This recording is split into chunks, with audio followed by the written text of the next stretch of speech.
The argument, the final one, was the fuse. It started, like always, with money, or more accurately, the lack thereof. Marcus was talking yet again about his century project, the sprawling lake house he was building. It wasn't meant to be just a vacation home. It was supposed to be a mansion, a palace designed to impress his superiors and the right people at the city council. That house had already sucked up every dime of our savings. Then came the credit cards and personal loans. Now it turned out we had a new set of immediate debts. "Naomi, I need another $75,000, he tossed out that morning, not even looking up from his plate of scrambled eggs. He spoke about the sum as if he were asking me to pass the salt. I froze, coffee mug in hand. "Marcus, where are we going to get it? We already owe the bank nearly $250,000. My salary as an administrator at the regional manufacturing hub barely covers the interest payments and groceries." He finally looked at me. His gaze was cold, as if I wasn't his wife, but an irritating distraction. "I'm not asking where we're going to get it. I'm telling you. I already finalized the details with the contractors. I need the money by the end of the day." "Finalized?" The word rang metallic in my voice. "You finalized this without consulting me? Again, Marcus? This house is going to ruin us. It's a bottomless pit." "This house is our future!" He slammed his hand on the table, making the silverware rattle. "You don't understand that because your mind works like a payroll clerk at the plant. I'm building a career. I need to be seen. I need respect. When the state senator comes to visit, he needs to see a certain level, not your little vegetable garden." "My little vegetable garden at least feeds us," I snapped back. It was the wrong thing to say. Marcus jumped up, his face twisted with rage. "I am sick of your complaining, sick of your pettiness. You are dragging me down. I'll handle this myself. Get dressed. We're leaving." "Leaving? Where?" I asked, bewildered. "To meet with someone at his office. We need to sign some papers. I'll explain on the way, but don't bring anything." He scanned me critically. "Leave your purse and your phone. This is a confidential discussion." His tone allowed for no arguments. I had grown used to obeying him. Over the years of our marriage, he had systematically chipped away at my will, convincing me that I understood nothing about serious business, that my place was at home while he climbed the ladder of success. I nodded silently, grabbed a light jacket, and followed him to the car. We drove in silence. The city fell behind, replaced by dreary suburban strip malls and desolate roads. I tried several times to ask where we were going and what papers he meant, but Marcus just waved me off. His profile was taut as a wire. After about 30 minutes, he suddenly veered off the highway onto a narrow, poorly paved road that led toward some rural vacation homes. The car went another 500 yards and stopped next to a dilapidated bus shelter. There was no one around, just empty fields and a distant line of trees. "Get out," he said curtly. "Why?" I didn't understand. "Get out," I said. "We're here." I obediently opened the door and stepped onto the shoulder. The wind immediately whipped my hair around. I turned, expecting him to get out too. But Marcus didn't even turn off the engine. He just stared at me through the windshield. "Marcus, what's going on? Where is this person?" He smiled, a cruel, unfamiliar smile. "There is no person, Naomi. There's only you and your problem with money. You didn't want to help, so figure out your problems on your own." The realization dawned on me slowly, chillingly. "What do you mean?" "I mean I'm leaving you, and your debts, and your constant whining. I'm starting a new life, and you can start yours right here." With those words, he floored the gas. The car sped away, kicking up a cloud of dust. I stood frozen in the middle of the road, utterly alone. I couldn't believe it. This couldn't be happening. It was a stupid, cruel joke. He would turn around and come back, laughing. But the car didn't turn around. It shrank into a speck and vanished around the bend. The silence that followed was deafening. I mechanically shoved my hands into my jacket pockets. Empty. No wallet, no phone. He had taken everything. A panicked thought flashed in my mind. 18 miles to the city, on foot. How long would that take? 6 hours? 7? I'd arrive well after dark. Despair rose in my throat like an icy wave. I slumped onto the shaky wooden bench under the rusted metal roof of the shelter. Tears streamed from my eyes. How could he? After 15 years of marriage, just toss me out of the car on the side of the highway like a piece of garbage? I didn't immediately notice that I wasn't alone. In the darkest corner, huddled in a ball, sat an elderly woman. She wore an old but well-made coat, and her eyes were hidden by large, dark sunglasses, the kind blind people wear. Her head was bowed. She seemed to be sleeping. I nearly jumped at the surprise. I sat there for probably 20 minutes, trying to stop shaking and figure out what to do. A few cars sped past, paying me no attention. I tried to lift my hand to flag one down, but the drivers only accelerated. No one wanted to stop for a lone woman on a desolate road. The sun began to dip toward the horizon. It was getting chilly, and suddenly the old woman stirred. She lifted her head and, without turning toward me, spoke in a dry, rasping voice. "Stop crying. Tears won't help your troubles." I jumped and stared at her. "Husband dumped you?" the old woman asked indifferently. I only managed a choked sob in reply. "I see," she nodded. "They're all the same. First, they're your rock and protection, and then it's a knife in the back." She paused, tapping the concrete floor with the tip of a thin cane I hadn't noticed before. "Want to make him regret it today?" I looked at her incredulously. What could this poor, blind old woman offer? "How?" The woman slowly turned her head in my direction. The lenses of her glasses were completely black. "My personal driver is coming for me now. Pretend you're my granddaughter. You'll get in the car and we'll leave, and your husband will regret leaving you next to the wealthiest woman in this city."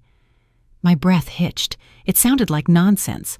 What wealthy woman? What granddaughter? The old woman seemed to read my mind. "You have a choice.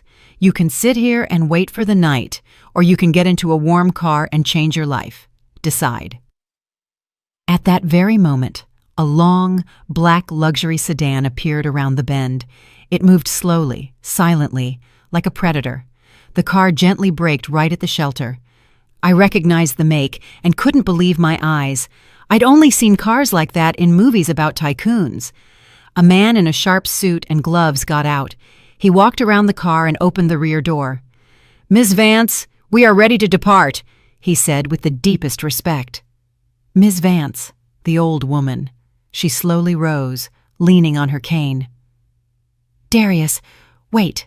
My granddaughter is riding with us today." The driver, without a flicker of surprise, simply nodded and looked at me. His gaze was completely neutral. He was waiting. I didn't have time to think. The fear of the unknown was strong, but the fear of staying here, in the dark, on this cursed road, was stronger. I stood up and, as if in a dream, walked toward the car. The driver held the door for me. I slid onto the soft leather seat. The interior smelled of expensive leather and something else, subtly calm and authoritative. The old woman sat beside me. The door closed soundlessly, sealing me off from the wind, the dust, and my former life. The car pulled away so smoothly, I barely felt it. We drove in complete silence. Fields and small woods sped past the window. I had no idea where I was being taken. I expected to see a luxurious mansion in the city center, but the car turned onto a different road, then another, and soon we were in front of a towering, solid fence with no windows. The gates silently parted, and we drove onto the property. It wasn't just a house, it was a fortress, a massive home of dark brick, surveillance cameras on every corner, a perfectly manicured lawn and not a single flower, no cozy feeling, only security and functionality. The driver opened the doors for us. "Ms. Vance, any instructions?" "You're free, Darius. I'll call you if I need you." We went inside. The interior was as stark and impersonal as the outside. A huge hall, expensive but austere furniture. Not a single photograph on the walls. "Come in," the old woman said, pointing her cane toward the living room. I walked over and sat on the edge of a stiff sofa. The old woman remained standing in the middle of the room. She stood motionless for several seconds, and then she did what I absolutely did not expect. She removed the dark sunglasses and looked at me. Her eyes were not blind. They were incredibly vibrant, sharp and piercing, intelligent, cold, all-seeing eyes. "My name is Eleanor Vance," she said in a completely different, authoritative voice. "And you, Naomi Sterling, are 38 years old and you work as an administrator at the steel mill.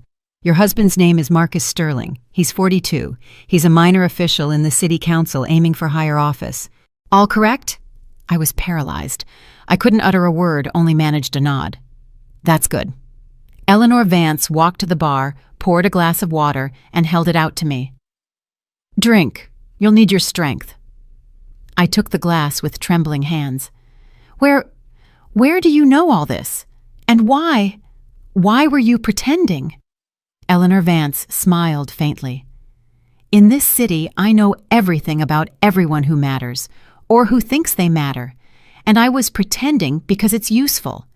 People aren't afraid of the blind, and they say things in front of them that they'd never say to someone who can see. I often sit there observing, listening. Today, I got lucky. I saw an interesting performance." She settled into the armchair opposite me. "Your husband is a parasite, a petty, ambitious, and foolish parasite. He took on enormous debt to build a showy house and throw dust in the eyes of important people, and now he decided to get rid of you and your apartment to pay for it. Am I right?" I nodded again. The apartment. It was my parents' apartment, the only thing that was truly mine. "I will help you," Eleanor Vance stated firmly. "I will give you everything you need, clothing, a phone, the best lawyers. We will get your apartment and your good name back, but it won't be free." "What do you want in return?" I whispered. "You will owe me. You can consider it a favor or a debt. You'll decide that yourself. When the time comes, I will ask for a favor in return. But for now, you will do exactly what I tell you. Deal?" I looked into those hard, unblinking eyes. I knew I was making a deal with the devil, but the devil was offering me salvation, while the husband who had sworn to love me had left me to die on the roadside. "Deal," I said. Eleanor Vance nodded, satisfied. She seemed not to have doubted my answer for a second. At that moment, something clicked in my mind, a memory that my brain, frightened and humiliated, had blocked until now, a picture of the last seconds at that bus stop. I remembered Marcus's car starting, how I watched it drive away, and how, even as I drove off in Eleanor's black sedan, I had cast one last look back at the spot where I was abandoned, and I saw it. Marcus's car hadn't left. It was parked about 100 yards farther down the road, hidden just around the curve. He hadn't just driven away. He had stopped. He was watching. He was observing me, making sure I was left alone, helpless, and in complete despair. He hadn't just wanted to abandon me. He wanted to savor my humiliation to the last drop. Only when another car arrived and picked me up did he finally leave. A cold horror, far stronger than despair, pierced me. This hadn't been an argument. It hadn't been an impulsive act. This was a planned, cold-blooded, cruel performance where I was assigned the role of the victim and he, the audience. The realization burned inside me, displacing the tears and confusion. In their place came a cold, ringing rage. The glass in my hand trembled, and a few drops of water fell onto the expensive upholstery. I didn't even notice. My entire being was focused on one single thought. He didn't just abandon me. He enjoyed my suffering. Eleanor Vance watched the change in my expression with undisguised approval. "That's better," she said, and there was something akin to satisfaction in her voice. "Hatred is much better fuel than self-pity. You can travel far on it." She pressed a button on a small remote control lying on the table. A minute later, a woman in a severe gray dress, looking like a housekeeper from an old film, silently entered the room. "Estelle, show Naomi to the guest room. Let her take a shower. Prepare clothing, undergarments, everything she needs. Size 10, I believe. And bring us dinner here, to the living room. Something simple." Estelle nodded, didn't even glance at me, and said, "Follow me, please." I silently got up and followed her. The guest room was as large and impersonal as the rest of the house. In the bathroom, on the snow-white shelves, were new unopened bottles of shampoo and shower gel. A new toothbrush lay ready. On the bed, Clothing was neatly laid out: dark trousers, a neutral beige cashmere sweater, a set of undergarments. Everything was expensive, high quality, and utterly devoid of individuality, like a uniform. After showering and changing, I felt a little better. The warm water washed away some of the shock, and the clean clothes gave me a fragile sense of control. When I returned to the living room, dinner was already set on the table: roasted chicken, salad, sliced bread, and 2 more people. One was Darius, the driver. He stood by the wall, hands clasped behind his back, motionless as a statue.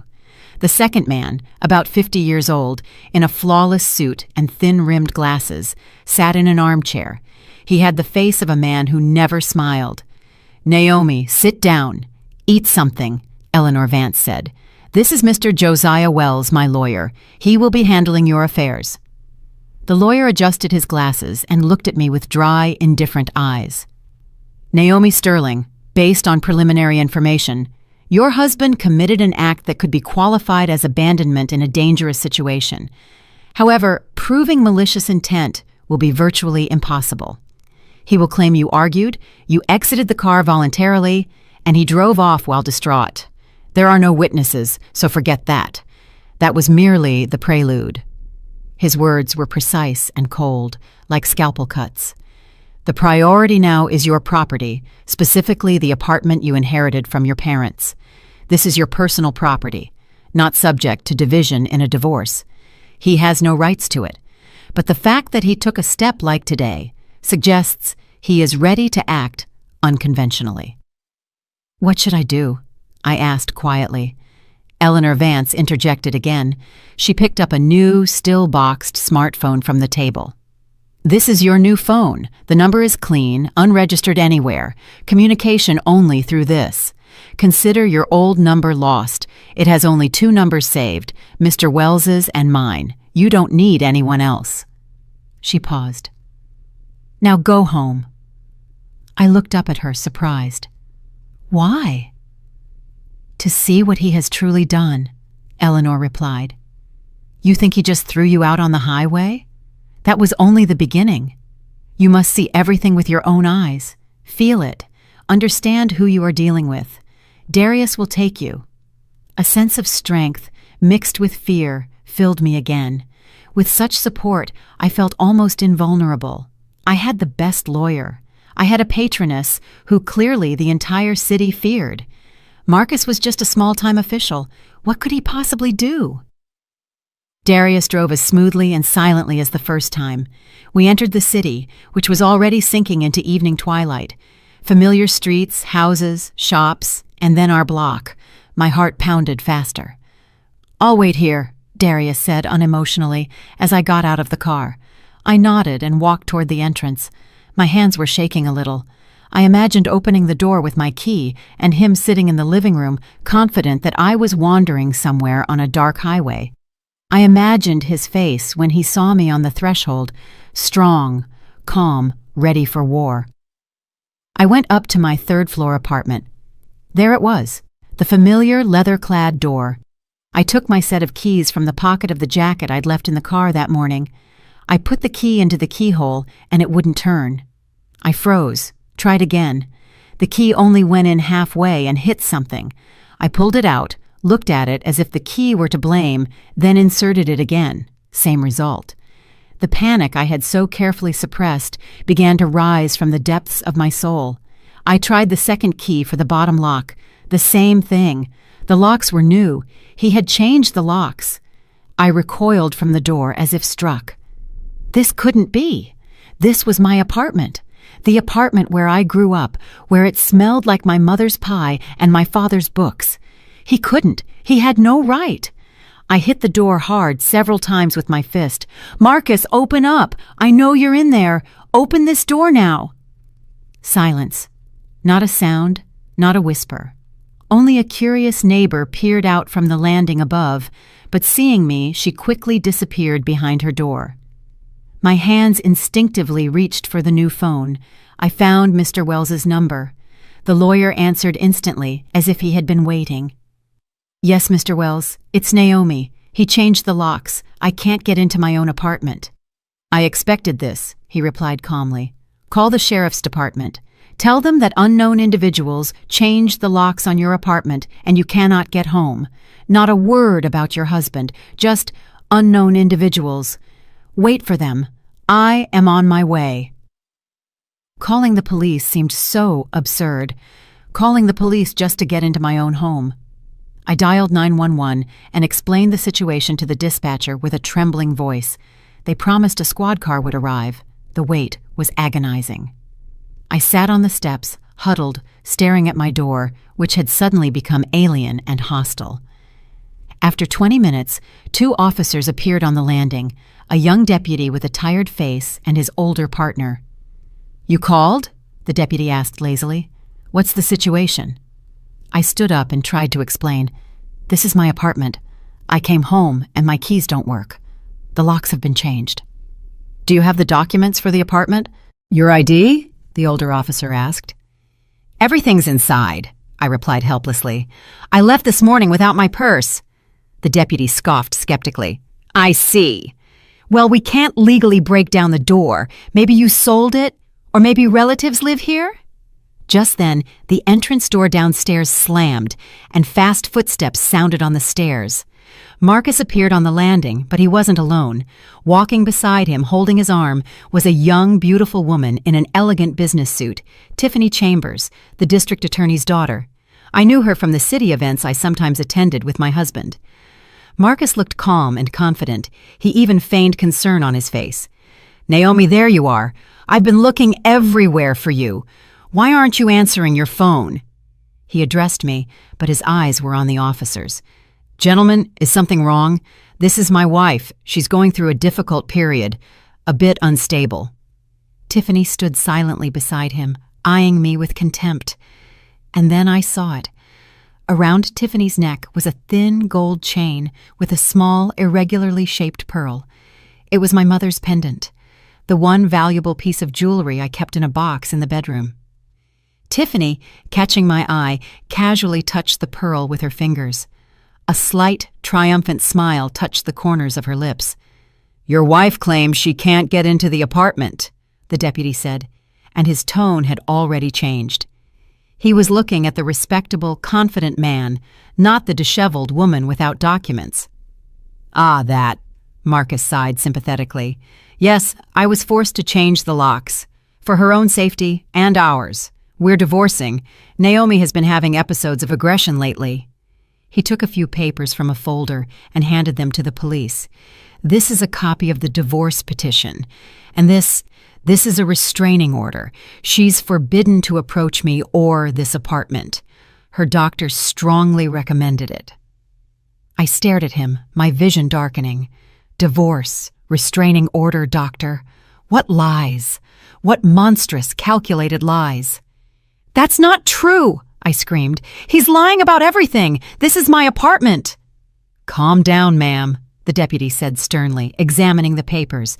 "This is all official. It has a seal." At that moment, Mr. Wells came up to the landing. He nodded silently to me and addressed the officers. "I am Naomi Sterling's attorney. What is happening here?" Marcus scanned him with an appraising look. "And who might you be?" "My client cannot access her own property. According to the documents, the apartment belongs to her by right of inheritance." "It was her property," Marcus corrected calmly. His eyes gleamed. He had been waiting for this moment. He was relishing it. The older officer, having finished reading the last paper, looked up and glanced at me with ill-concealed pity. "Ma'am, I'm afraid you no longer have rights to this apartment. According to this document, filed with the county recorder's office, you are no longer the owner." Mr. Wells frowned. "What document? Show me." Marcus, with the same mocking smile, handed him another sheet. The lawyer quickly skimmed it.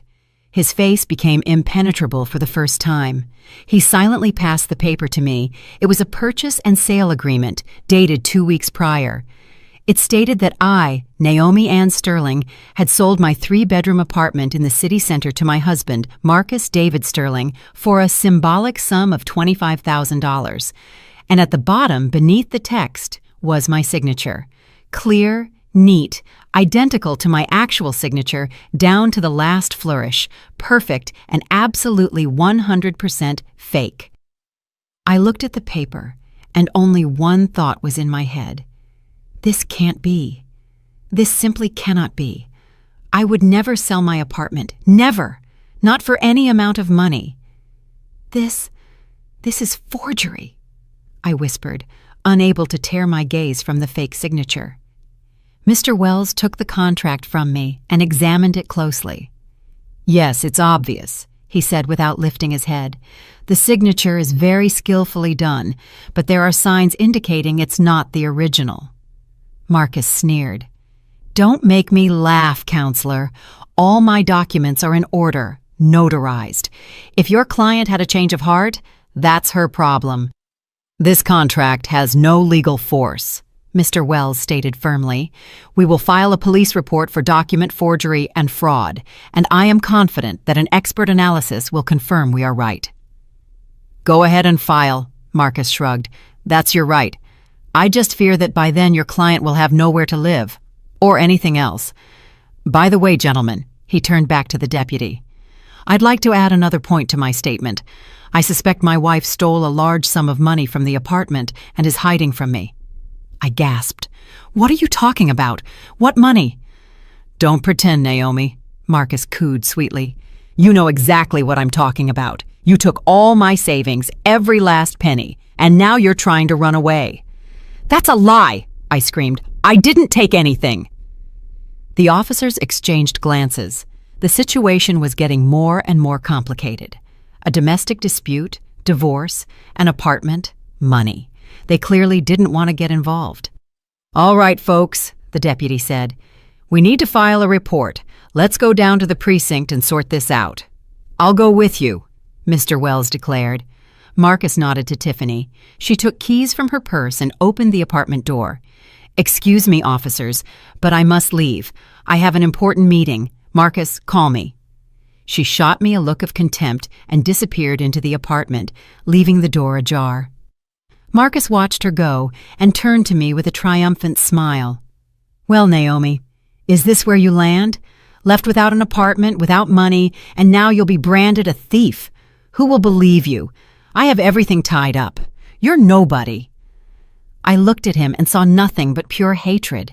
He had turned into a monster, a malicious, vengeful, and utterly unprincipled monster. And I suddenly realized I had lost. He had outmaneuvered me. He had destroyed me. The officers led Mr. Wells and me toward the squad car. I walked as if in a fog, feeling neither the ground beneath my feet, nor the cold, nor the shame, only emptiness. We spent several hours at the precinct, filing a report, questioning, explaining. It was all useless. The police were clearly siding with Marcus. They asked me leading questions, pressured me, tried to confuse me. Mr. Wells tried to object, but they wouldn't listen to his arguments. Finally, in the early morning, they let us go. I left the precinct completely shattered and drained. Mr. Wells silently led me to his car. "I'll take you back to Ms. Vance," he said. We drove the whole way in silence. I stared out the window, seeing nothing but my defeat. I had nowhere to go. I had no money. I was homeless. And what was worse, I was powerless. Marcus had stolen everything from me, even my identity. At Eleanor Vance's house, I was met with reserve. Estelle showed me to my room and silently brought me breakfast. Eleanor Vance summoned me only after lunch. She sat in her armchair like a queen on a throne. There was neither sympathy nor regret in her eyes, only a cold, assessing gaze. "Well, Naomi," she asked, "did you finish playing the victim? I gave you every opportunity to fight, and what did you do? You allowed yourself to be destroyed." I said nothing. I didn't know what to say. "Do you understand that you are now nobody?" Eleanor Vance continued. "Homeless, jobless, with a ruined reputation. Your husband did everything to destroy you, and I must admit, he succeeded." "What should I do?" I asked quietly. "What should you do?" Eleanor Vance sneered contemptuously. "Sue, file a claim in court. Prove that the purchase and sale agreement is fake. Demand an expert analysis. Hire detectives. It's long, expensive, and most likely useless. Your husband has everything locked down. You'll waste a year of your life and a heap of money, and in the end, you'll accomplish nothing." "But what should I do then?" I cried out in desperation. "Fight," Eleanor Vance cut in. "But not in court. All's fair in love and war. Reputation is the most valuable thing you have left, and it can be used. Marcus wants everyone to think you're an alcoholic and a thief." "Fine. We will make sure everyone sees who he really is." "How? Publicly? He's playing politics. He wants to be a respected man. Then we will attack his reputation. We will make his name synonymous with corruption and deception. But how can we do that? He has everything locked down. No one will believe me." "Belief is irrelevant," Eleanor Vance replied. "What matters is that people talk about it. What matters is that his name is on everyone's lips. What matters is creating a public outcry so massive that even his patrons can't protect him." She paused, looking at me with her piercing eyes. "Tomorrow, there's a charity gala downtown. All the city's elite will be there. Politicians, businessmen, officials, and your husband is giving a speech. That's your chance." "What do I need to do?" "You need to go there," Eleanor Vance replied, "and ask him just one question, publicly, in front of everyone. And that question must be one he cannot answer." "What question?" "You'll find out," Eleanor Vance smiled. "Now go get ready. Estelle will give you a dress. You must look flawless. You must show everyone that you are not broken. You must be a queen."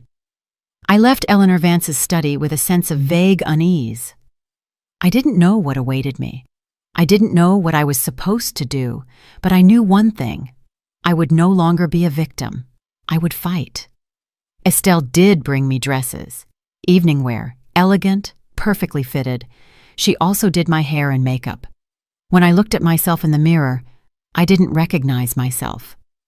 Before me stood a different woman, strong, confident, ready for battle. Darius drove me to the building where the gala was taking place. People in evening attire were milling around the entrance. Music played and camera flashes popped. I got out of the car and, head held high, walked toward the doors. I felt as if I were walking a tightrope, aware of the gazes of hundreds of eyes. People recognized me, whispered, and looked back, but no one dared to approach. I entered the hall and froze. The luxurious decorations, the crystal chandeliers, the exquisite appetizers, it all seemed like a backdrop from someone else's life. I saw Marcus. He was standing on the stage, surrounded by important officials and businessmen, speaking into a microphone. His face shone with smug self-satisfaction. I began to make my way toward the stage. People parted before me as if I were a ghost. I could feel my heart pounding in my chest. I had to do this. I had to ask that question. Marcus finished his speech, and the hall erupted in applause. He came down from the stage and headed toward the exit. This was my chance. I intercepted him right at the door. "Marcus," I said loudly. He flinched and turned around. Seeing me, he was speechless for a moment. His face twisted with fury. "What are you doing here? How did you get in?" "Tell me, Marcus," I said calmly, looking him straight in the eyes. "Where did you get the right to sell my mother's apartment?" Silence fell over the hall. All eyes were fixed on us. Marcus went pale. He tried to say something, but the words caught in his throat. And then, as if from nowhere, Tiffany stepped between us. She grabbed Marcus's arm and pulled him aside. "Don't pay attention to her," Tiffany said loudly, addressing the crowd. "She's drunk. She doesn't know what she's saying. She has a mental disorder." She pulled her phone from her clutch. "See for yourselves." She pressed a button, and the sound came from the phone's speaker. The sound of a drunken, slurring voice. My voice. An image appeared on the phone screen. I saw myself. I was sitting at a table at some party. I was drunk. I was laughing, mumbling something, and incoherently singing some song. The video had been filmed a few weeks earlier at my nephew's birthday party. I remembered that evening. I had too much wine, but I hadn't done anything wrong. I was just having fun. Tiffany stopped the recording. "See?" she said, looking at the crowd. "She doesn't even remember what happened last night. What makes you think she knows anything about paperwork?" A silence fell over the hall, but this was a different silence. Not tense and expectant, but sympathetic and judgmental. Someone chuckled. Someone else snorted contemptuously. Someone shook their head. I felt my face burn with shame. I wasn't just embarrassed. I was humiliated. I had been made a laughingstock, trampled into the dirt. Tiffany smiled triumphantly. "You see what she's really like? A miserable, drunken woman who is trying to ruin the life of a successful man. Don't believe her. She's lying." The crowd began to disperse. People turned away from me as if I were a leper. No one wanted anything to do with me. I stood alone in the middle of the hall, humiliated, disgraced, and crushed. My attempt to fight had turned into a complete failure. Marcus and Tiffany had won. They had destroyed me, completely and irrevocably. I didn't remember how I left the hall.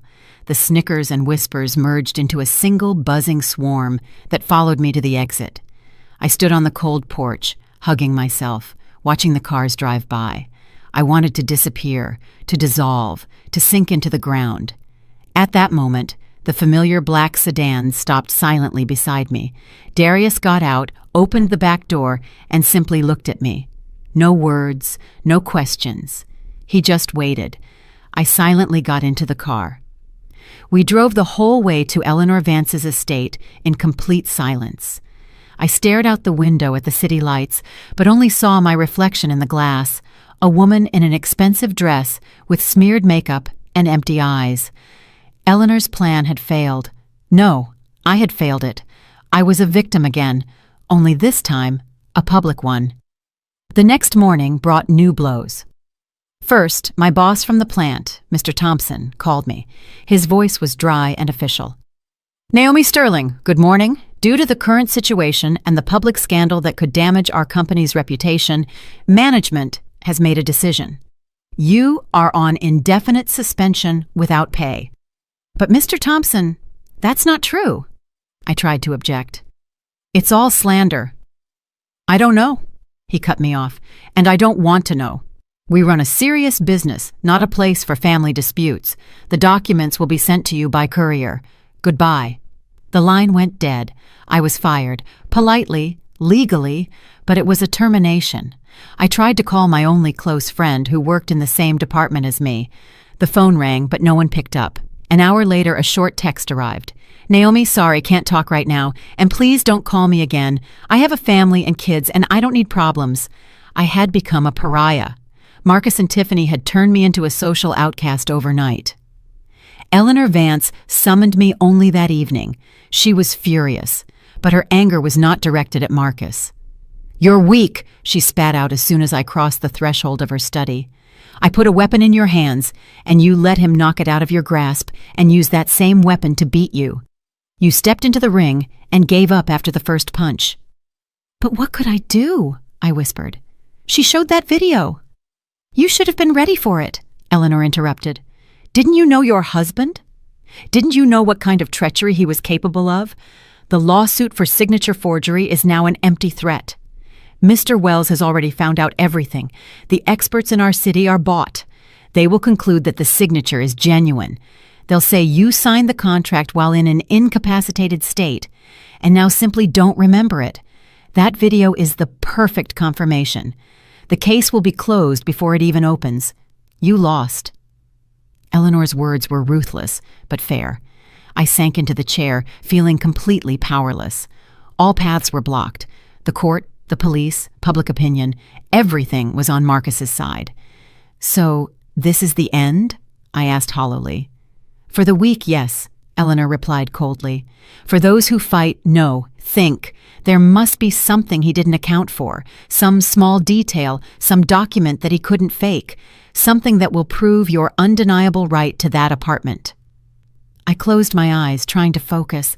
I went through everything related to the apartment in my memory, and suddenly an image flashed into my mind, the old blue folder. My father kept all the most important documents in it, birth certificates, diplomas, and yes, the original privatization agreement for the apartment and the certificate of inheritance. The originals, with live signatures, seals, and watermarks. Marcus couldn't fake those documents. "I have it," I said, opening my eyes. "The originals, the genuine contract and the certificate of inheritance. With those, any lawyer can prove the purchase and sale agreement is a sham." "Where are they?" Eleanor asked immediately. "At our old family cabin in Willow Creek. My father always kept the most important papers there. He didn't trust city apartments. He said they were easier to steal from there." "Good," Eleanor nodded. "This is a chance, but we must act quickly and quietly. No one must know you're going there, especially your husband." That very night, I set out. Darius drove me to the outskirts of the settlement and dropped me off. "You have 2 hours," he said. "Then I will be waiting in this exact spot. If you don't show, I leave. Eleanor Vance does not like it when her people get caught doing stupid things." I nodded. I walked through the dark, deserted streets of the old vacation community. Our cabin stood right on the edge of the woods, a small, rickety house where I spent my whole childhood. There was no electricity or running water here. Marcus hated the place and called it a shack. We hadn't been here in several years. The tall fence my father had built was leaning. The gate was secured with a rusted lock. I had to climb over the fence, scraping my arm painfully, but I ignored it. The fear of being caught spurred me on. The house door was also locked. I went around the house, checking the windows. One that faced the garden gave way. The old frame groaned but opened. I struggled to climb inside, inhaling the stale, dusty air. I turned on the flashlight on the phone Eleanor had given me. The beam illuminated the painfully familiar setting. The old sofa covered with a faded blanket, the bookshelf, the round table. My heart ached with nostalgia. The folder should be in my father's study, in the bottom drawer of his desk. I walked into the small room. Everything was in its place. I pulled out the heavy drawer. Inside, under a stack of old newspapers, lay the very thing, the blue folder. With hands trembling from excitement, I opened it. Everything was there. The certificate of inheritance, the privatization agreement, all with genuine seals and the signatures of my parents. I had won. With these documents, Marcus was a fraudster. I was about to leave when, standing up, I awkwardly stumbled. My foot landed on a floorboard that gave a strange crunch and shifted out of place. I froze. I shined the flashlight down. The floorboard was indeed unsecured. I had never noticed it before. Curiosity won out. I dug my fingernails under the board and managed to lift it with effort. Beneath it was a small indentation. A hiding place, and in the hiding place, a small, fireproof safe the size of a shoebox. I didn't know what to think. My father had never mentioned a safe. Maybe some old family valuables were inside. The combination lock was simple, 4 digits. I tried the year of my birth, click. My father's birth year, click. My mother's birth year, click. Nothing. Then I tried the year of their wedding, 1975. The safe opened. I shined the light inside, expecting to see money or old jewelry. But inside, there was no money, no gold. Inside lay 2 neat stacks of papers and 2 foreign passports. I picked up the passports. One photo was Marcus, the other was Tiffany. The passports were new, issued just a month ago. They were planning to run away. A chill ran down my spine. I put the passports aside and took the top stack of papers. They were some kind of permits, licenses, technical plans. I didn't really understand them, but the forms bore the seals of the City Architectural Commission.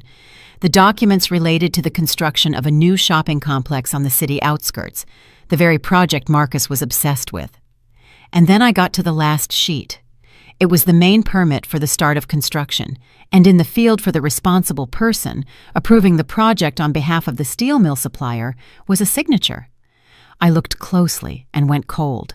It was my signature, or rather, my digital copy, the one I used at work for the electronic document system.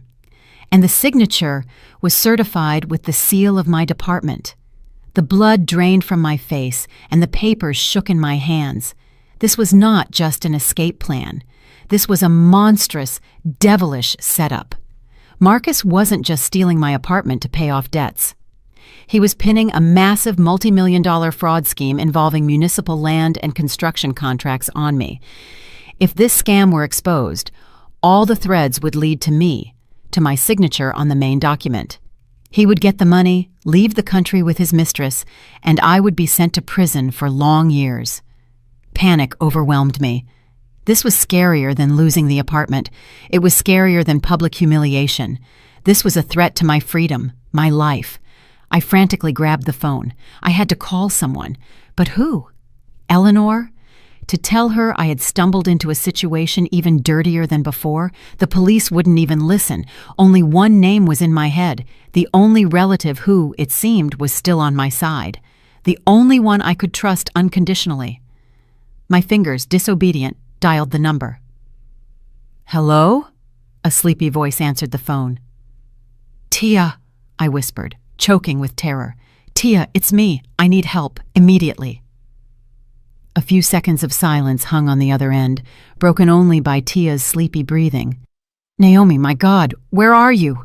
What happened? Your voice—" "Tia, listen to me carefully," I whispered, glancing at the dark windows of the old cabin as if someone might be listening. "I don't have time to explain everything over the phone. We need to meet right now. It's a matter of life and death." "What? What are you saying? Marcus said you left? That you had problems?" Confusion was audible in my sister's voice. "Marcus is lying," I interrupted her, and steel rang in my voice. "He's lying about everything. Tia, he set me up. He wants to send me to jail. Please, meet me. Tell no one, not Mom, not friends, and especially not him." I heard my sister take a fearful breath. "Okay, of course. Where?" "In 1 hour. At the all-night diner on Central Avenue.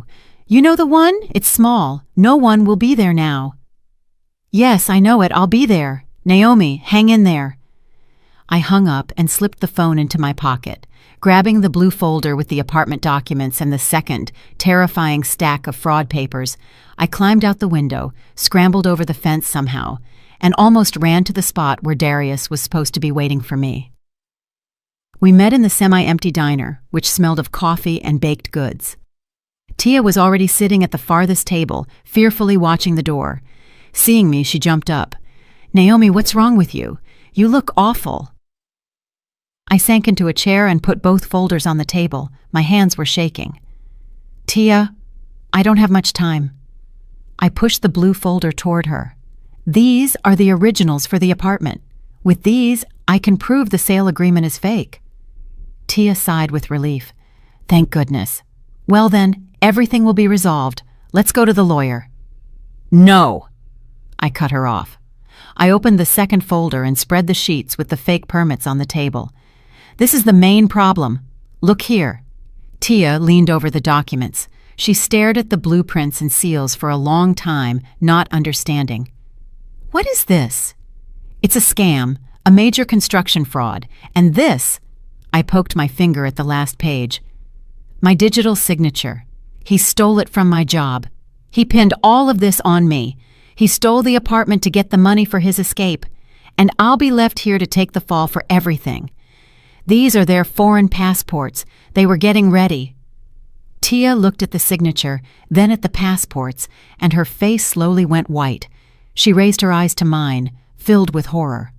"Oh my God, Naomi, but how? Why? He's not a monster." "He is a monster, Tia. A major one," I answered hollowly. "And now I don't know what to do.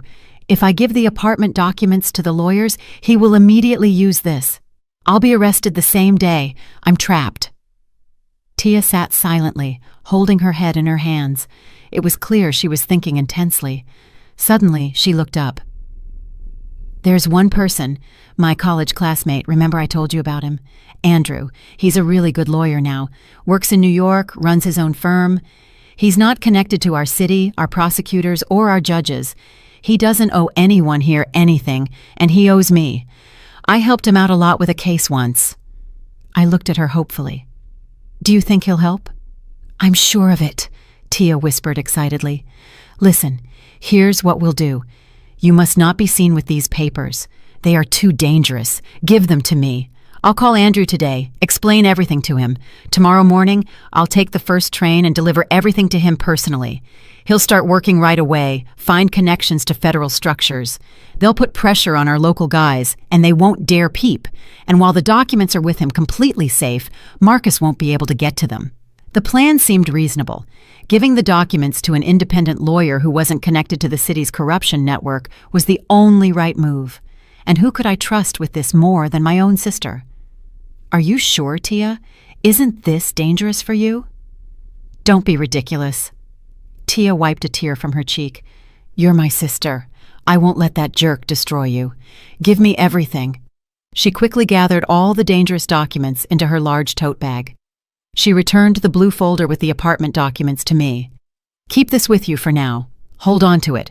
When Andrew gives the green light, then you use it. The main thing now is to hide the evidence. Okay, go. I'll call you as soon as I'm in New York. I felt an enormous, almost unbearable relief. A mountain had been lifted from my shoulders. For the first time in those awful days, I had real hope. I hugged my sister tightly. Thank you, Tia. Thank you, I owe you. Everything will be fine, Tia whispered, hugging me back. We'll handle this. Returning to Eleanor's estate, I was able to fall asleep for the first time in a long time. I hid the folder with the apartment documents under the mattress and fell into a deep, dreamless sleep. It felt as if the nightmare had finally begun to recede. I woke up to a sharp, demanding knock on the door. Not the door to my room, but the front door of the house. It was still early morning. I heard Estelle quickly walk down the hall. Then low male voices sounded. My heart pounded anxiously. I put on a robe and went out into the hallway. 3 men were standing in the hall, 2 in police uniform and 1 in plain clothes with a stern, determined face. Eleanor Vance was already there, in her usual severe robe, staring coldly at the uninvited guests. "What is the meaning of this?" she asked. The man in plain clothes showed an ID. "Detective Major Hayes, Federal Anti-Corruption Task Force. We have a warrant to search this house and a warrant for the arrest of citizen Naomi Ann Sterling." "On what grounds?" Eleanor inquired in an icy tone. "On the grounds of an active criminal investigation into grand fraud and document forgery," the detective replied and looked directly at me, frozen in the doorway of my room. "Naomi Sterling, you are under arrest." 2 officers stepped toward me. One of them twisted my arms behind my back and snapped on the handcuffs. The cold metal burned my wrists. Everything happened as if in slow motion. "We also have precise information on the location of the documents we are interested in," the major continued. "They're here." He nodded to his men, and they, ignoring Eleanor, headed straight for the guest room. A minute later, one of them came out, holding the blue folder, the very one with the apartment originals. "But how? What does this mean?" Eleanor asked the detective. "It means," he replied with a smirk, "that your guest is not so simple. Not only does she sign phony permits for multi-million-dollar construction projects, but she also keeps the original documents for the apartment she supposedly sold on her person, preparing to blackmail her estranged husband, no doubt. It all adds up." I was led toward the exit. Humiliation, fear, and complete incomprehension mixed into a bitter knot in my throat. As I was being led out of the house, Major Hayes pulled out his phone and called someone. "Yes, everything is in order. We have her. The subject and the documents are secured, thanks to our anonymous informant for the precise location. Very valuable information." I was put into the police car. As the door slammed shut, I cast one last desperate glance at the porch and froze. Detective Hayes walked out from around the corner of the house. He slowly approached a black sedan parked a little distance away. A man was waiting for him by the car, young, well-dressed, in an expensive suit. The lawyer from New York. Tia's friend. But he did not look like a man who had come to save his friend's sister. He stood, smiling confidently. The detective approached him and shook his hand firmly. Then he said something, and both men laughed. The friend nodded gratefully and pointed toward the house, toward the window I had just been led from. He was thanking the police and pointing at me, and in that moment, I understood everything. The entire terrible picture came together in my head. There was no lawyer friend. There was no rescue plan. Tia hadn't gone to New York. She hadn't called her friend. She had called Marcus. She gave him everything. She told him where I was hiding the last evidence of my innocence. She sold me out.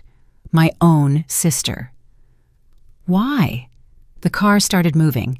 I looked at the receding figure of the lawyer, at Eleanor's house, and nothing was left in my soul but a scorched, icy wasteland.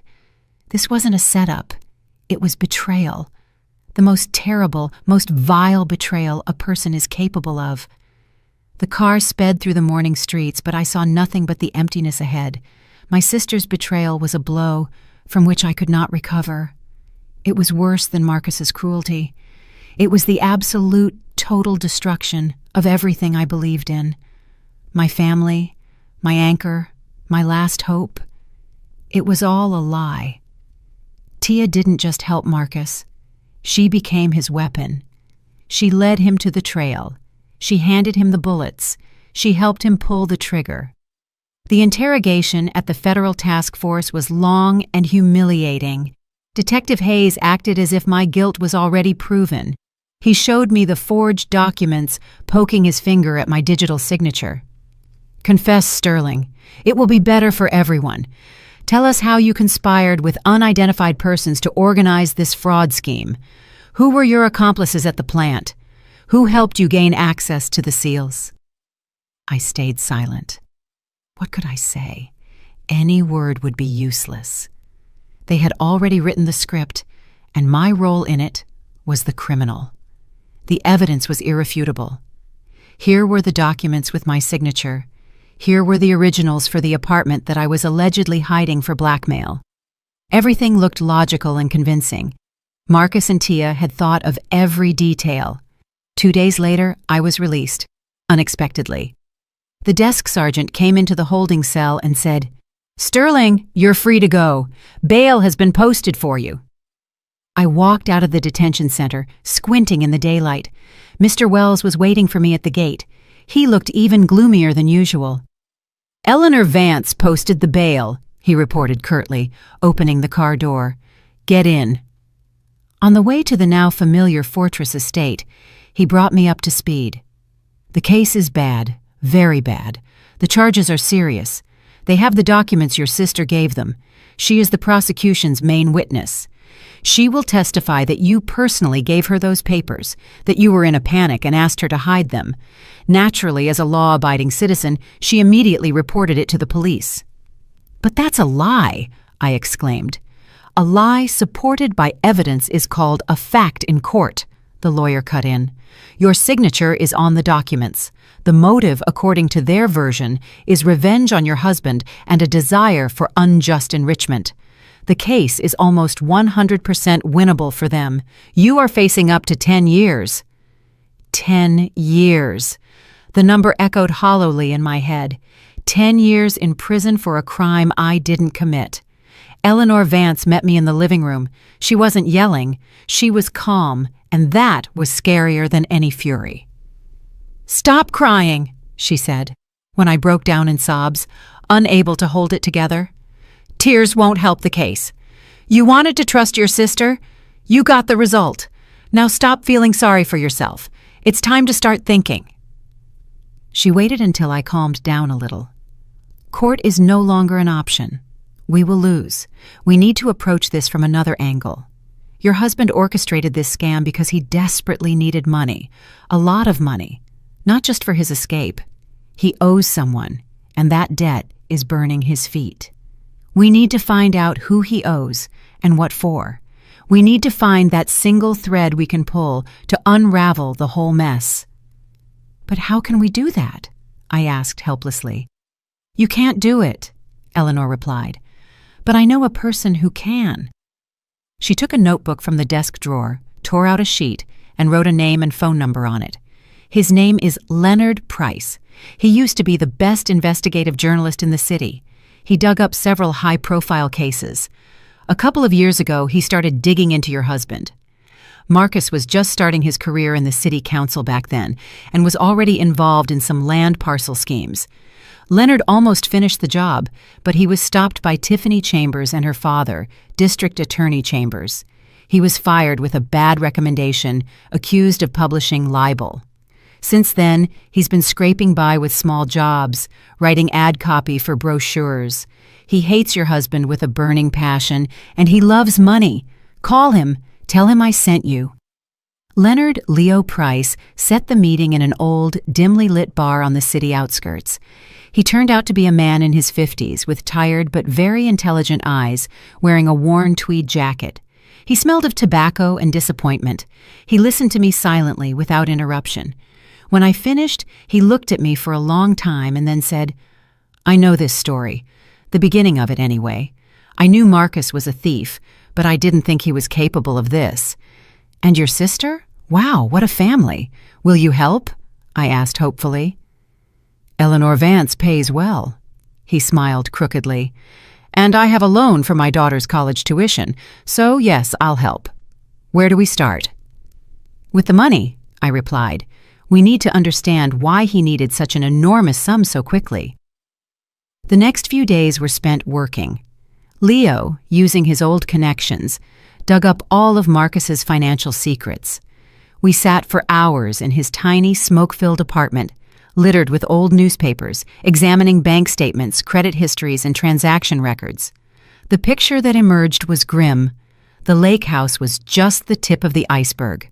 Marcus had lived beyond his means. Expensive watches, suits, trips to resorts, gifts for Tiffany, all bought on credit. The total amount of debt to the banks was colossal, but even that didn't explain the urgency and the extreme risk he took. "There's something else here," Leo said, peering at another statement. "Look, besides the official loan payments, there are regular transfers of large sums to the same account on the same date every month. And this account is anonymous, registered to a shell company. This isn't a loan, this is blackmail." "Blackmail?" I repeated. "Who could be blackmailing him?" "Someone who knows something about him that could destroy his career and life even faster than his debts," Leo mused. "Something worse than theft. We need to find the owner of this account." "But that's almost impossible." We hit a wall. Leo tried to trace the account through his channels, but without success. All traces were cut off. I was in despair. I went over the events of the last few weeks again and again, trying to find some kind of clue. And suddenly, I remembered a tiny, insignificant detail that I had barely noticed at the time, the day I was abandoned at the bus stop. Eleanor's driver, Darius. When he got out of the car to open the door for me, I smelled his cigarettes, sharp, spicy, very distinctive, and I saw the pack he pulled from his pocket, black with some kind of gold crest. I had never seen cigarettes like that before. I told Leo about it. "It's probably silly," I said. "There are no silly details in our business," he replied. "Any detail can be a key. A black pack with a crest sounds like something rare, high-end." The next 2 days were dedicated to staking out Marcus. We took turns waiting in Leo's car near the city council building. It was boring and exhausting. Marcus came to work, left, met with some officials. Nothing suspicious. On the third day, I was on watch. It was evening, starting to get dark. I was sitting in the car parked across the street, drinking cold coffee from a paper cup. Suddenly, I saw Marcus leave the building. He was alone and clearly nervous. He was looking around. A minute later, an inconspicuous man in a gray trench coat approached him. They talked quickly. Marcus took a thick envelope from his briefcase and handed it to the man. The man shoved the envelope into his pocket without counting and walked away quickly. That's him, the blackmailer. I grabbed the phone to take a picture of him, but it was already too dark, and he was quickly walking away. I jumped out of the car and rushed after him, trying to keep my distance. The man in the trench coat walked to the corner, turned into a quiet alley, and stopped next to a parked car. It wasn't Eleanor's black limousine, just an ordinary dark sedan. The man got into the passenger seat. The driver's side door opened, and someone got out of the car.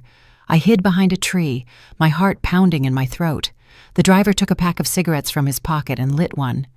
In the light of the street lamp, I saw the pack, black with a gold crest. It was Darius, Eleanor Vance's driver. He finished his cigarette, tossed the butt, and handed the blackmailer another envelope through the window. The man took it, and the car immediately drove away.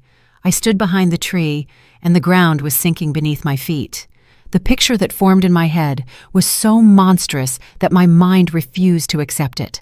Eleanor, my savior, my patroness, the person who gave me hope. Eleanor wasn't just helping me. She was the director of this spectacle. She was pulling the strings on both sides. The blackmailer who had driven Marcus to desperation and forced him into crime worked for her. The driver who, coincidentally, appeared at that bus stop and saved me was her accomplice. This wasn't help. It was a game. A big, cruel game in which Marcus was the target. And I, Naomi, was merely a weapon. A pawn moved across the board to strike the enemy king. Eleanor used me to settle some old scores with Marcus. I stood behind the tree long after both cars had left.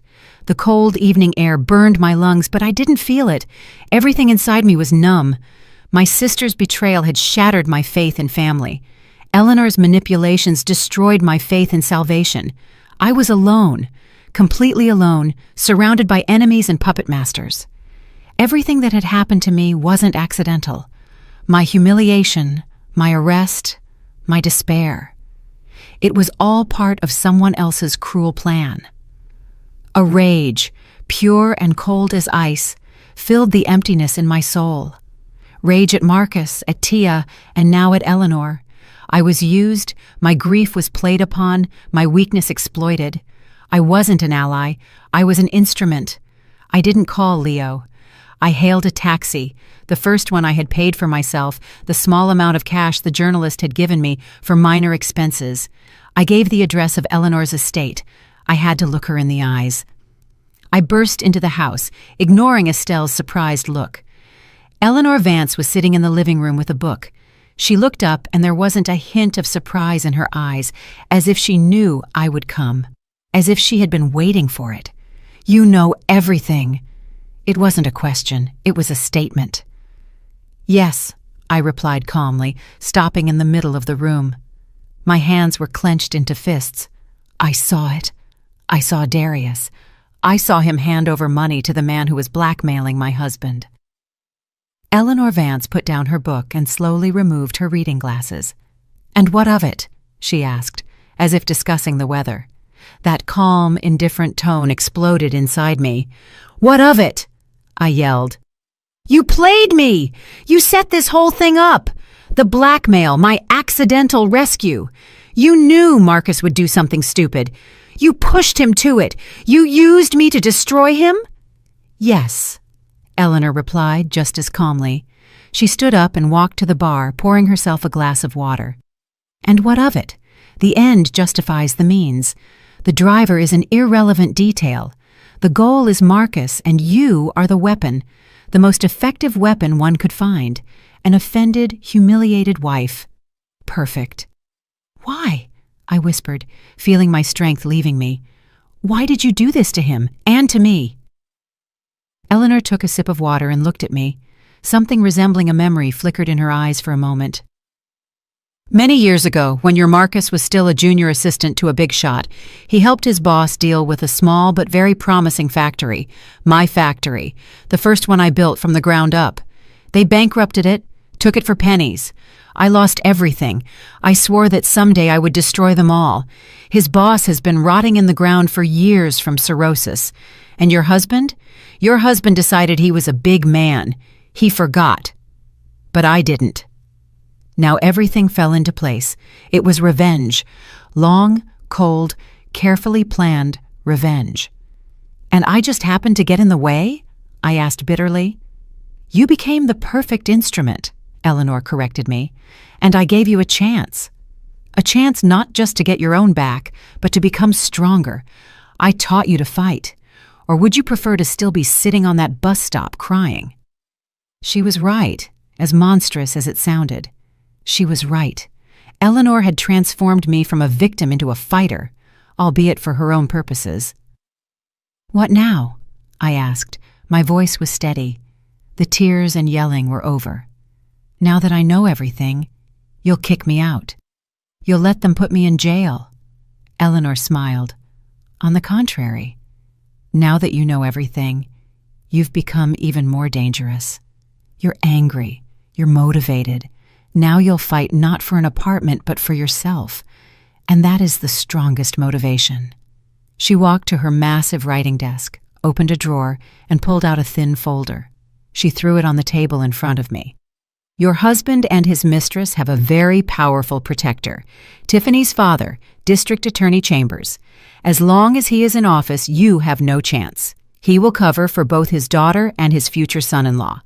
All your lawsuits, all your evidence will shatter against his office door." I opened the folder. Inside were photographs and photocopies of documents. In the photos, District Attorney Chambers was receiving envelopes from well-known local businessmen. The documents were bank transfers to his shell companies. This was evidence. Killer proof of corruption. Enough for several life sentences. "Where did you get this?" "I have eyes and ears everywhere," Eleanor cut in. "This is your key to freedom. Go to Chambers right now. Show him this and make a deal." "What deal?" "He drops all fraud charges against you. The criminal case is closed due to lack of evidence. In exchange, you give him this folder and disappear. You leave the city forever. You'll have to give up the apartment, of course. That's the price for your freedom. Go. Darius will take you." This was a way out. Ugly, unfair, but a way out.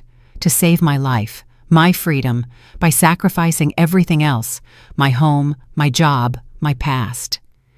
An hour later, I was sitting in the waiting room of the district attorney's office. The secretary was hesitant to let me in, but I simply said, "Tell the district attorney I have a folder for him from Eleanor Vance." 30 seconds later, the office door opened. Chambers was a heavy man with a stern, authoritative face. He met me standing. "What do you want?" he growled. I walked silently to his desk and laid the contents of the folder before him, the photos, the documents. He looked at them, and his face, which had been turning crimson with anger, became ashen gray. He slowly sank into his chair.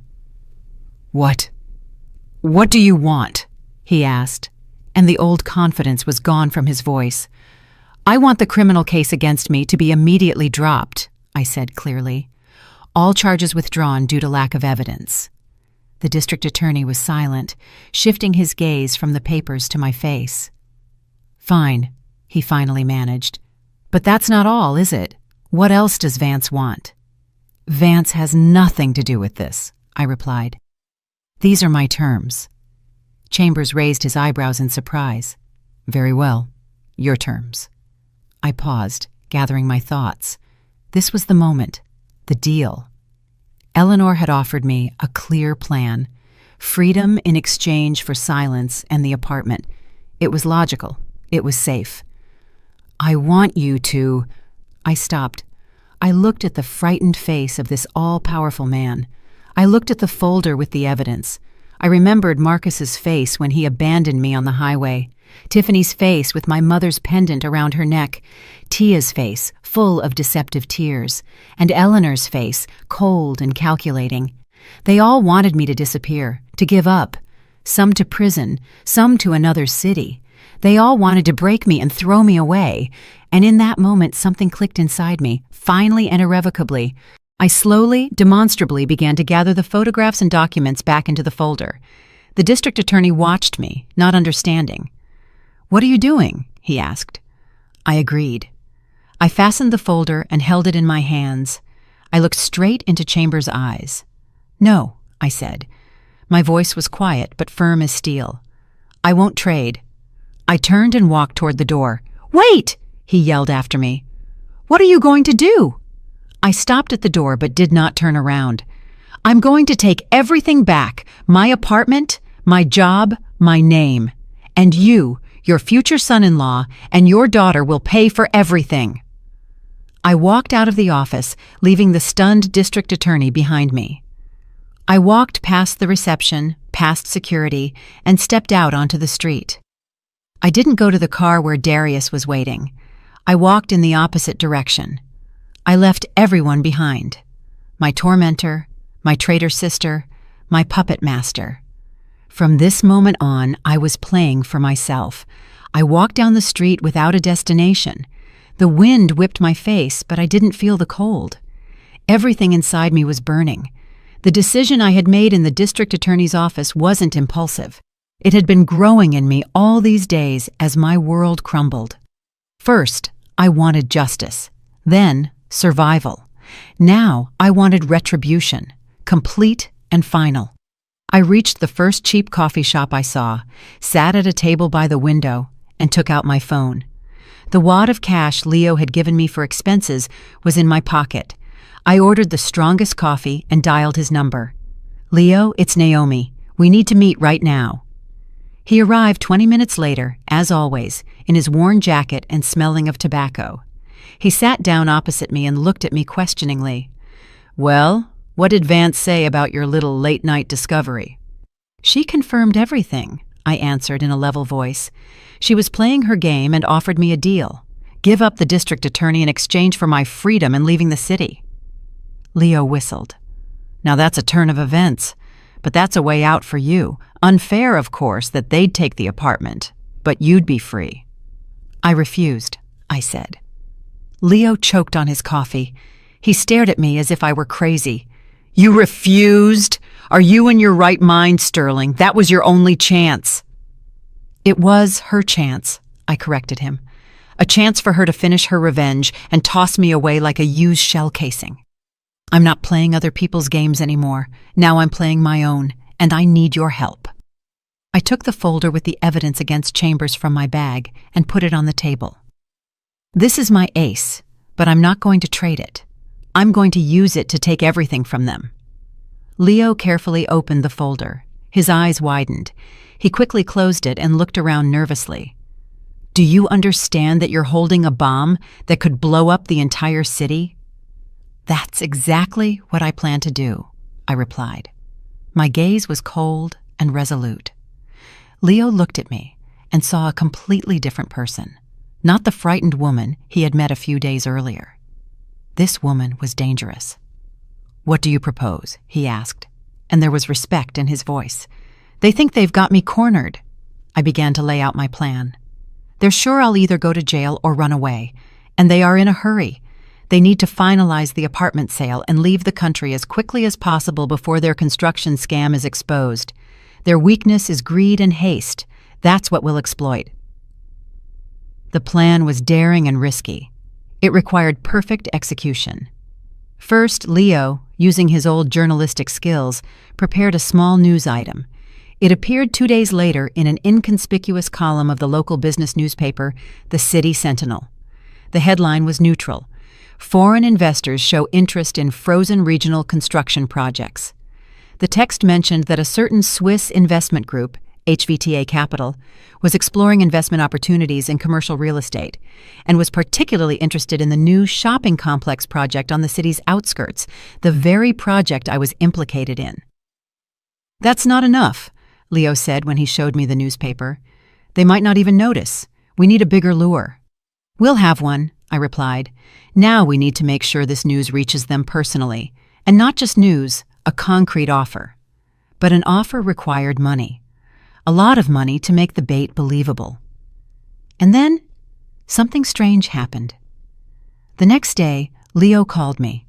His voice was bewildered. "Naomi, I don't understand. A huge sum was just deposited into my account. $125,000. An anonymous transfer." I smiled faintly. I knew who the anonymous donor was. Eleanor. I had refused her plan, but the old schemer couldn't resist seeing the finale of the play she herself had started. She had placed her bet. Now we had both the rod and the bait. Leo activated his most reliable channel for gossip, the chatty administrator of the city's most expensive beauty salon, where Tiffany was a regular. Half a day later, Tiffany knew, in strict confidence, that the Swiss investors were ready to buy out the project rights for double the price to avoid scandals with city authorities and speed up the process. And most importantly, they wanted to talk only to the original signatory from the plant, the person whose signature was on the documents. Me. Tiffany took the bait. Greed outweighed caution. The thought of snatching another gigantic payout right before their escape was too tempting. That evening, Marcus called me. His voice was tense. He tried to sound calm but failed to hide his anxiety. "Naomi, I have a business proposition for you regarding a certain project." "I don't want to talk to you, Marcus," I replied wearily, playing my role. "Listen, this is in your own interest," he hissed into the phone. "We're talking about big money, very big. Let's meet. There are people willing to pay. We can solve all our problems once and for all." We agreed to meet the next day at 7 o'clock in the evening in a private conference room at the Grand Regency Hotel, the city's most expensive and respectable hotel. They wanted to frame it as a serious business transaction. "They're caught," Leo said when I hung up. "Now we need to prepare. We'll need people to play the Swiss representatives. I have a couple of former colleagues, down on their luck actors. For a good fee, they'll play anyone." The day dragged by agonizingly. Leo and I meticulously worked out every detail of the upcoming meeting: how the investors would look, what they would say, where the recording equipment would be hidden. Everything was going according to plan. At 5 o'clock in the evening, 2 hours before the meeting, my phone rang again. It was Marcus. "Listen carefully," he said, and there was no more fake business-like tone in his voice, only a cold, authoritative command. "Change of plans." Everything inside me went cold. What happened? Nothing happened. It will be safer for everyone this way. No hotel. We're meeting somewhere else. "Where?" I asked, although I already guessed I was about to hear something bad. "You'll come to the plant," Marcus enunciated clearly. "To your old office at 7 p.m. You'll come alone. You will bring all the documents, your ID, and a notarized transfer of rights for that project in your name. The investors will transfer the money to us. We will give you your share. In cash." "But why at the plant?" My voice trembled. "It's empty in the evening." "Precisely," he replied in an icy tone. "Fewer unnecessary eyes. And don't you dare do anything stupid. Come alone. We will be waiting." He hung up. I sat with the phone in my hand, staring into space. Leo was looking at me, waiting for an explanation. "They changed the location," I said hollowly. "The plant, my office, at night." "It's a trap," he instantly realized. "They want to get rid of you. Naomi, we can't go there. We have to call everything off." I slowly raised my eyes to him. There was no fear in them, only the cold, ringing emptiness that remains after everything that could burn has burned down. "No," I said, "we won't call anything off. We'll go there. I will go." "Are you insane?" Leo jumped up. "They'll kill you." "That's what they want," I replied calmly. "They expect to see a frightened victim who comes alone to a dark, empty building, and they will see her. We're just going to change the ending of their play a little." I stood up and walked to the window. The plan that had crystallized in my head was insane, but I had no other. "Leo, we don't need your actors anymore. We need real spectators.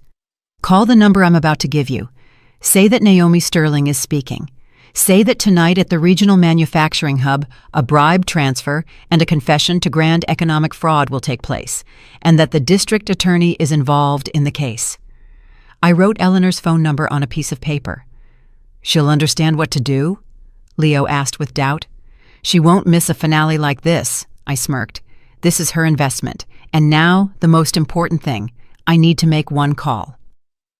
I took out the other phone, a simple button-operated one that Leo had bought me for secrecy. I found a voice changer app online. It was a desperate, almost theatrical move, but I had to try.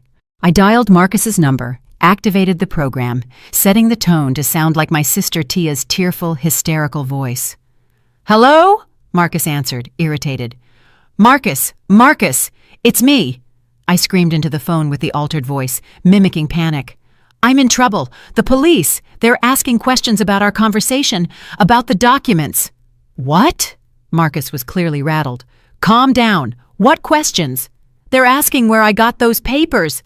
They're talking about some kind of scam. Marcus, you promised everything would be clean. You promised to pay off my loans. You confirm it, don't you? You do confirm everything?" "Just calm down, Tia," he hissed into the phone. "Yes, I confirmed everything. All your debts are settled. The apartment is almost ours. The money will be delivered tonight. Calm down and keep silent. Understood? Don't tell them a word." "And Tiffany? And her father?" "He'll cover for us," I continued to sob hysterically. "We'll use him, and then we won't need him," Marcus threw out maliciously. "As soon as we cross the border, I'll shut him up. Don't worry. He won't be able to do anything." "That's it. Don't call me again." I pressed disconnect and saved the recording. That was all I needed. A confession to everything. Bribing my sister, the apartment scam, the fraud, and even the plans for the district attorney. At 6:45, I drove up to the plant gate. I let the taxi go and walked alone through the dark, echoing gates. The security guard at the gate, alerted by Marcus's call, silently let me through. I walked across the vast, dead territory. A light was only on in the windows of my old administrative building. I went up the stairs to the second floor. The door to my office was slightly ajar. I pushed it open and walked in. All three of them were there. Marcus, standing by the window, Tiffany, sprawled in my desk chair, and District Attorney Chambers, sitting on a visitor's chair. His massive body seemed to fill the entire space, making the already small office as cramped as a cage.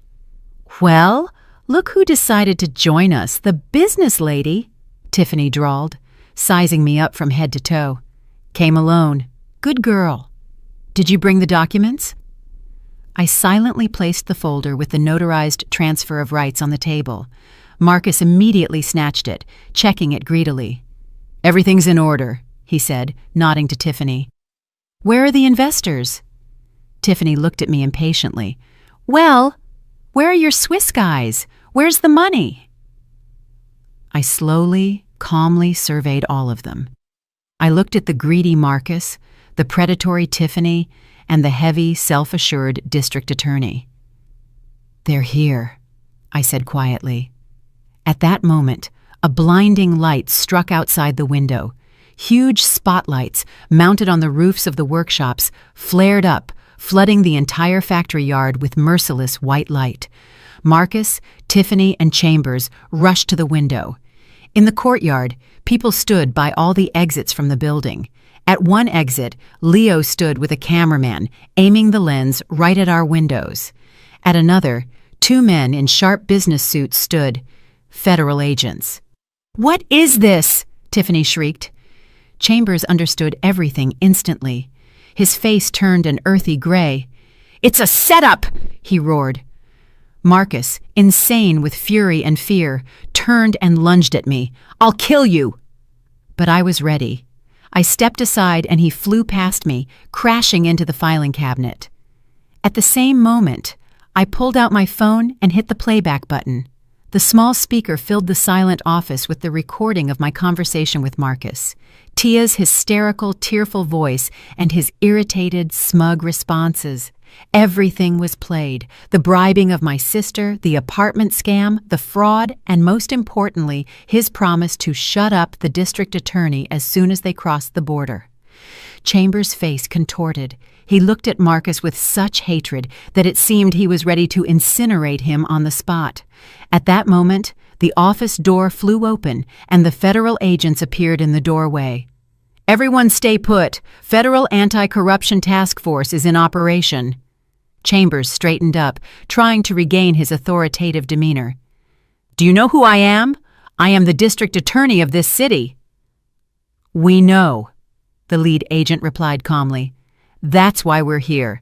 Mr. Chambers, you are being detained on suspicion of abuse of power and concealment of economic crimes. Two other agents entered the office and snapped handcuffs onto the district attorney's wrists. Tiffany screamed, but it was a scream not of fear, but of savage rage. She turned and punched Marcus across the face with all her strength. "You loser!" she shrieked, pummeling him with her fists. "You ruined everything! You destroyed everything! I hate you!" The agents pulled her away. Marcus stood completely crushed, holding his head in his hands. He too was taken by the arms and led toward the exit. He was broken, completely and finally. Several weeks passed. The sound of the drill was the best music I had heard in months. A locksmith was finishing the installation of the third, most secure lock on my front door. The old locks Marcus had broken were lying on a newspaper in the hallway. I stood by the window in my living room, looking out at the city. The apartment was mine, entirely. The criminal case against me had been closed.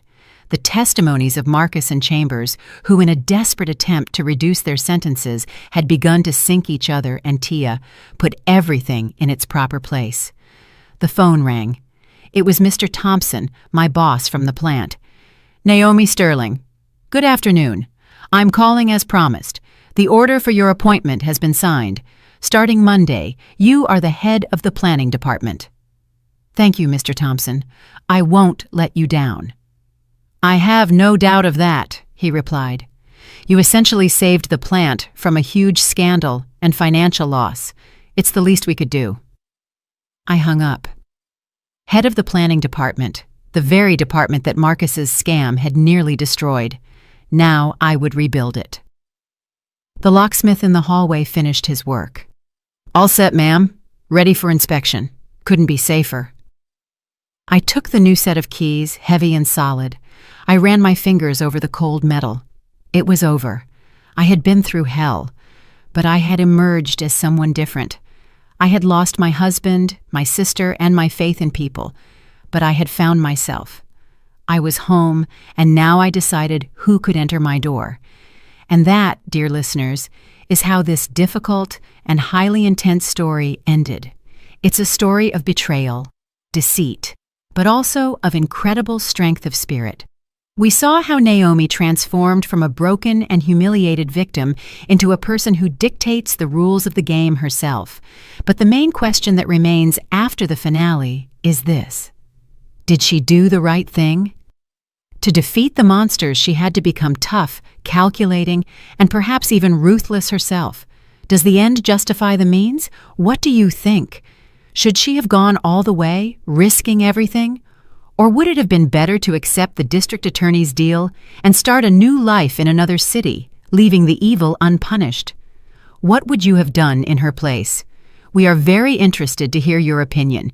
If you have any remaining questions about this story, if something seems unclear, or if you simply want to share your thoughts, please be sure to write about it in the comments.